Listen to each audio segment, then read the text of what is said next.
नमस्कार, मैं राहुल यादव और स्वागत आपका बुद्धा इंस्पायर्ड पर। एक तरफ दिल्ली में अभी तक ये साफ नहीं हुआ है कि कल जो घटना हुई है, बम विस्फोट की जो घटना हुई है, कार विस्फोट की जो घटना हुई है, उसके पीछे पूरी कहानी क्या है। लगातार खबरें आ रही है। तो दूसरी तरफ बिहार में दूसरे राउंड का चुनाव चल रहा है और बहुत जरूरी सवाल उठाया है पीके ने, जो इशारों इशारों में कहा है कि चुनाव के पहले इस तरह की छोटी मोटी घटना होती रहेगी। पीके जो कह रहे हैं उससे ये बात सामने आ रही है कि कहीं ये घटना चुनाव की वजह से तो नहीं हुई। और जब भी मैं पुलवामा के बारे में सोचता हूं या इस घटना के बारे में सोच रहा हूं तो मेरे दिमाग में समझ में नहीं आता कि चुनाव के पहले इस तरह की घटना कैसे हो सकती थी। आप पूछेंगे क्यों नहीं, तो सुनिए। चाहे वो पुलवामा की घटना हो, चाहे कल की घटना हो, इशारे जो हो रहे हैं वो कश्मीर के आतंकवादियों की तरफ हो रहे हैं। और इस तरह की घटनाओं के बाद अक्सर भारतीय जनता पार्टी को फायदा मिलता है। आपको याद होगा, एक गोदी मीडिया चैनल का जो मालिक है उसका एक चैट वायरल हुआ था जिसमें वो कह रहा था कि पुलवामा के बाद we are winning like crazy, यानी हम शानदार तरीके से जीत रहे हैं। हम यानी भारतीय जनता पार्टी, क्योंकि गोदी मीडिया भारतीय जनता पार्टी का ही प्रवक्ता संघ है और कुछ तो है नहीं। तो पुलवामा के बाद जीत रही है भारतीय जनता पार्टी। कोई आतंकवादी पुलवामा में ऐसी घटना क्यों करना चाहेगा जिससे बीजेपी जीत जाए? आतंकवादी क्यों चाहेंगे कि भारतीय जनता पार्टी जीत जाए? और कल भी जो घटना हुई है उसके बारे में यही इशारे मिल रहे हैं कि कश्मीर के आतंकवादियों ने इस घटना को अंजाम दिया है। तो फिर वो भारतीय जनता पार्टी का भला क्यों चाहेंगे? ये सवाल मेरे सामने है। मेरे पास तो कोई जवाब नहीं है। आपके पास जवाब हो तो आप बताइएगा। हाँ, एक बात जरूर हुई है कि जिस तरह से ये घटना हुई है, गोदी मीडिया बिहार के चुनाव पर उस तरीके से कंसंट्रेट नहीं कर रहा। एग्जिट पोल आ जाएंगे, वो तो उनकी ड्यूटी है। और जब एग्जिट पोल आप देखिए तो हमेशा दिमाग में रखिए, पिछले लोकसभा चुनाव के बाद आए एग्जिट पोल, कोई 400 प्लस दे रहा था, कोई 300 प्लस दे रहा था, कोई कितने दे रहा था, कोई कितने दे रहा था। और जब रिजल्ट आया तो एक साहब तो रो रहे थे, फूट फूट के रो रहे थे चैनल पर, क्योंकि उनका एग्जिट पोल उल्टा साबित हो गया। ये एग्जिट पोल दिए ही इसलिए जाते हैं क्योंकि भारतीय जनता पार्टी के पक्ष में माहौल बनाया जा सके। जो मतगणना अधिकारी हो, जो पूरा मीडिया हो, ये मान के चले कि बीजेपी जीत रहा है और बीजेपी के लिए काम करे। ये कहानी जो एग्जिट पोल की है ये लंबे समय से हम जानते हैं। इसीलिए एग्जिट पोल्स पर अलग से कुछ बोलने की जगह बेहतर होगा कि बिहार के चुनाव में क्या खेल चल रहा है वो देखा जाए। मैं आपको एक पोस्ट दिखा रहा हूं। ये पोस्ट आईएनसी की पोस्ट है, कांग्रेस की पोस्ट है। ट्विटर पर इन्होंने पोस्ट किया। इनका कहना है कि ये बगहा विधानसभा के बूथ नंबर 7 की तस्वीर है और जहां पर जो प्रिसाइडिंग ऑफिसर हैं, जिसका काम होता है निष्पक्ष होकर वोट डलवाना, वो प्रिसाइडिंग ऑफिसर पोलिंग कंपार्टमेंट, यानी कि जो बना होता है ना, कोना सा बना होता है तीनों तरफ से घेर के, जहां पर जाकर आप वोट देते हैं, वो पोलिंग कंपार्टमेंट के अंदर जाकर मतदाताओं पर दबाव डालकर वोट दिलवा रहे हैं। कई बार मतदाताओं से पहले खुद बटन दबा रहे हैं और चुनाव आयोग सुनने का नाटक कर रहा है। अब देखिए, प्रिसाइडिंग ऑफिसर को वोटर कंपार्टमेंट के अंदर जाने का कोई हक ही नहीं है।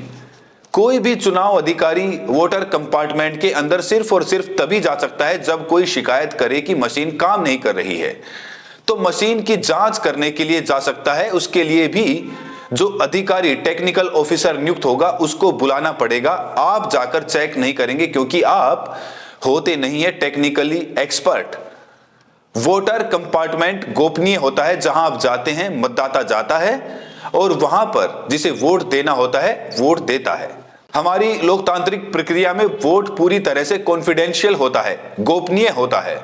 तो किसी को यह हक नहीं है कि अंदर जाए और देखे कि वो किसको वोट दे रहा है। इस बात का हक तो बिल्कुल नहीं है कि उससे कहे कि फलां को वोट दो और ढिमका को वोट ना दो।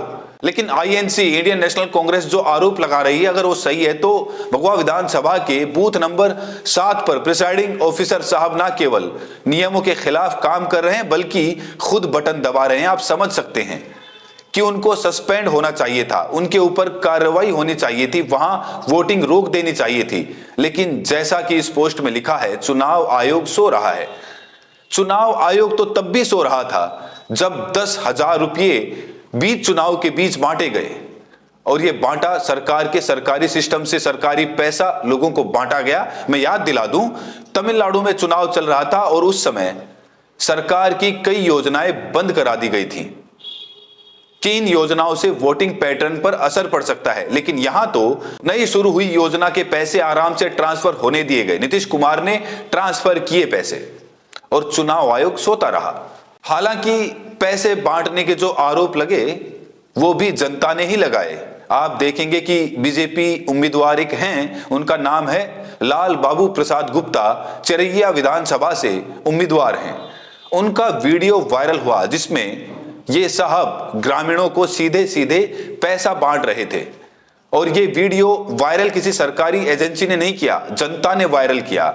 और उसके बाद वहां के जो पुलिस कप्तान हैं, एसपी साहब हैं, उन्होंने एफआईआर दर्ज कराई है और उनका कहना है कि दोषी को बख्शा नहीं जाएगा।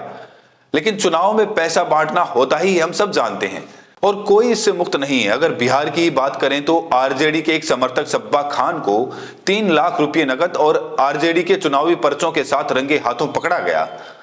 अब इनको जो पकड़ा है वो पुलिस ने पकड़ा है, लेकिन भारतीय जनता पार्टी के उम्मीदवार जो थे उनका जनता ने वायरल कराया वीडियो, और जब वीडियो वायरल हुआ तब उनके खिलाफ कार्रवाई हुई।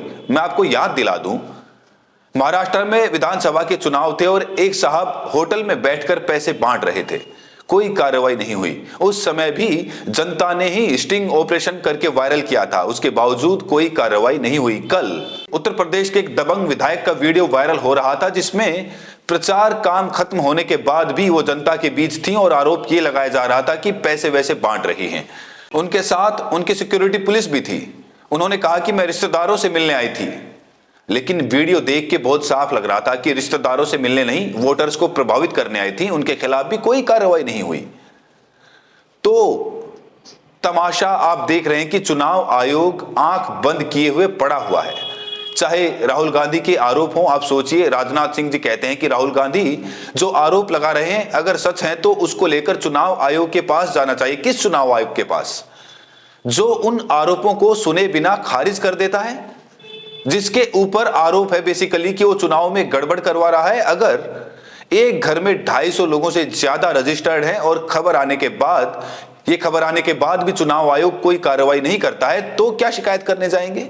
ब्राजीलियन मॉडल की फोटो पर वोटिंग हो जाती है, चुनाव आयोग कोई शिकायत नहीं करता है, तो क्या शिकायत करने जाएंगे? और रहा सवाल सुप्रीम कोर्ट का, तो चुनाव आयोग को अगर लगता है कि राहुल गलत बोल रहे हैं तो वही केस कर दे। बाकी हम जानते ही हैं एसआईआर का मामला चुनावी गया हुआ था सुप्रीम कोर्ट में। बिहार का चुनाव निपट गया, अभी तक कोई फैसला नहीं आया है। महाराष्ट्र में जब सरकार गिराई गई थी उद्धव ठाकरे की, तो मामला गया था सुप्रीम कोर्ट में। क्या हुआ? लटका रहा। सरकार का टाइम बीत गया, दूसरी सरकार आ गई, अब भी मामला लटका है। क्या फर्क पड़ता है, फैसला आ जाए या नहीं आए? तो बेहतर था जनता के दरबार में जाते, और अगर जनता को भी कोई चिंता नहीं है अपने वोटिंग राइट की, तो भुगतेगी, जो होना होगा। मैं आपको एक उदाहरण देता हूं। भगवा विधानसभा की बात की गई थी, बगहा के ही रामनगर विधानसभा का किस्सा है ये। दोन पंचायत है एक, और दोन पंचायत में 15,000 लोगों ने वोट का बहिष्कार कर दिया है। 22 गांव हैं जिसमें 15,000 वोटर्स हैं और 22 गांव में वोटिंग का बहिष्कार कर दिया गया। इनके लिए बूथ संख्या बनी थी 1 से 18, तो 11 बजे तक यहां पर एक भी वोटिंग नहीं हुई। बूथ पर सिर्फ सुरक्षा कर्मी और मतदान कर्मी दिखाई दे रहे हैं। लोगों का कहना है कि जब ना सड़क बनी है, ना बिजली है, ना कोई सुविधा है, ना शिक्षा है, ना हॉस्पिटल है, तो वोट किस बात के लिए? देश में जिस तरह का, और खासतौर पर बिहार, यूपी और हमारे उत्तर भारत में जिस तरह की राजनीति होती है, जहां पर विकास का कोई काम नहीं होता है, वहां जनता अगर धीरे धीरे वोट देने से पीछे भी हट जाए तो यह कोई बहुत आश्चर्यजनक बात नहीं है। धर्म और जाति के नाम पर कब तक जनता वोट देती रहेगी?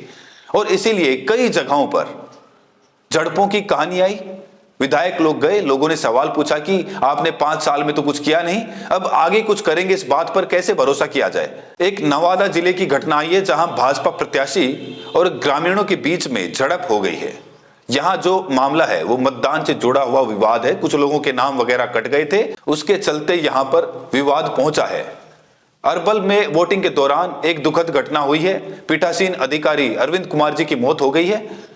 जमुई के चकाई में बूथ नंबर 145 में ईवीएम खराब होने के चलते करीब 4 घंटे बाद वोटिंग शुरू हुई है। 11 बजे जाकर यहां पर वोटिंग शुरू हो पाई। बांका के कटोरिया बूथ 76 में भी ईवीएम खराब था, जहां 1.5 घंटे बाद वोटिंग शुरू हुई।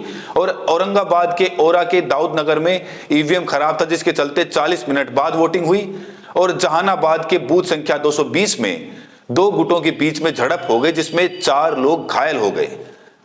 बिहार के चुनाव में ये सब आम खबरें हैं। मेरा सवाल बहुत सीधा साधा है कि ये ईवीएम हर बार खराब क्यों हो जाती है, और ईवीएम जहां रखी जाती है वहां लाइट क्यों चली जाती है, सीसीटीवी क्यों बंद हो जाती है। आरजेडी ने ऐसे कई आरोप लगाए हैं। इसके अलावा आरजेडी की एक और पोस्ट आई है जिसमें उन्होंने इमामगंज की बात की है, और जहां पर जो प्रिसाइडिंग ऑफिसर हैं वो पोलिंग कंपार्टमेंट में जाकर मतदाता को वोट डलवा रहे हैं। कितना सही है कितना गलत है ये नहीं जानता मैं, लेकिन ये गलत है अगर ऐसा हुआ है तो।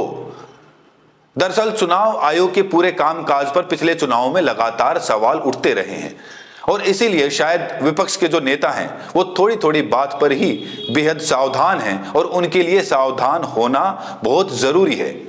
बिहार में जो कुछ चल रहा है पर्दे के पीछे वो भी बड़ा इंटरेस्टिंग है। आरजेडी ने एक खबर चलाई, आरजेडी से मिले कुछ लोगों ने खबर चलाई कि कल एक मीटिंग हुई थी नीतीश कुमार के घर के अंदर, और उस मीटिंग में उन्होंने कहा है कि अगर, और ये खबर जो मैं फिर आपको बता रहा हूं कि आरजेडी और उनके लोगों ने चलाई है, मैं और मेरा चैनल इस खबर की ना तो पुष्टि करते हैं ना ही इस खबर से इनकार करते हैं। स्रोत के साथ हम आपको बता रहे हैं कि नीतीश बाबू ने एक मीटिंग में कहा है कि अगर मुझे वोट नहीं मिल रहा है, अगर जेडीयू हार रहा है तो आरजेडी को लालटेन छाप पर वोट दो। ये खबर चलाई जा रही है, वो सही भी हो सकती है और गलत भी हो सकती है, लेकिन ये खबर इंटरेस्टिंग इसलिए है क्योंकि हो सकता है कि नीतीश कुमार जी खासतौर पर ललन सिंह के उस बयान के बाद की विधानसभा में एमएलए तय करेंगे कि मुख्यमंत्री कौन होगा। और ललन सिंह के बारे में कहा जाता है कि वो हैं तो संजय झा, और ललन सिंह के बारे में कहा जाता है कि ये लोग हैं तो जेडीयू में लेकिन भाजपा के लिए ज्यादा काम करते हैं।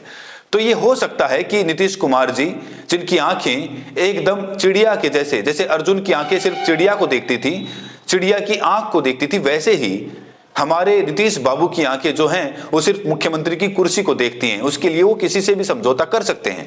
तो हो सकता है उनको ये लग रहा हो कि जेडीयू अगर सबसे बड़ी पार्टी नहीं बनी तो भाजपा खेल कर सकती है, और ऐसे में उनको लग रहा है कि अगर आरजेडी के पास ज्यादा सीटें रहीं, महागठबंधन के पास ज्यादा सीटें रहीं, तो वो उसके भरोसे भी दोबारा मुख्यमंत्री बन सकते हैं। इसलिए बिहार में चुनाव का खेल केवल एग्जिट पोल या पोल रिजल्ट से खत्म नहीं होगा।